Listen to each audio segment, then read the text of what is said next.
Hindi, alam mo, nagsenti bigla. Yes. Mahirap maghanap ng totoong mamahalin mo. Agree ba kayo dyan? Agree ba dyan ang buong Cebu? Mahirap makahanap. Hindi po ba, lalo na sa mga girls, mahirap nang makahanap ngayon ng matinong lalaki. Tama po ba? Tama! Yes! Pero what's more important, yung pagmamahal katulad ng binibigay nila. Tingnan mo, umuulan ngayon. Grabe yung ulan ngayon. Pero mas romantic nga eh. Mas romantic. Sinadya natin yan.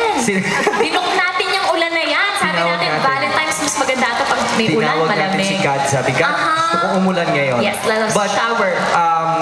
Through anything, may date ka ba ng Valentine's Day? Valentine's Day? Di ko pa alam eh. Bakit? Bakit? May balak ka? Wala. May masama ka bang balak? Wala lang.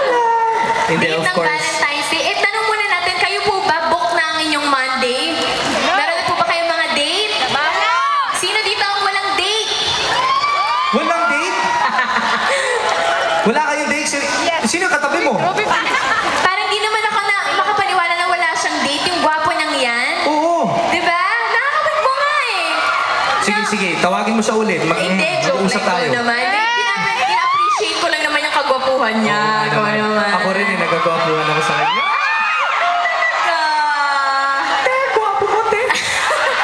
Well, anyway, Billy, dahil nga Valentine's Day ngayon at nandito naman tayo para haranahin ang ating mga kapamilya dito sa Cebu. I will leave you. You will leave me. I will leave you. But you'll be back. But I will be back. You Okay? promise. So, haranahin mo lang ang ating mga naggaganda, mga dalaga dyan bilang Promise. Valentine's Day ngayon. Yes, I shall return. Billy Crawford! Miss Nikki Hill. Ganda niyan. Yes! Swerte ko. Oh my God! Gusto. Buti na lang. Buti na lang. Alam niyo po, totoo yung sinasabi ko. Pag Valentine's Day, maraming nahihirapan pag Valentine's Day.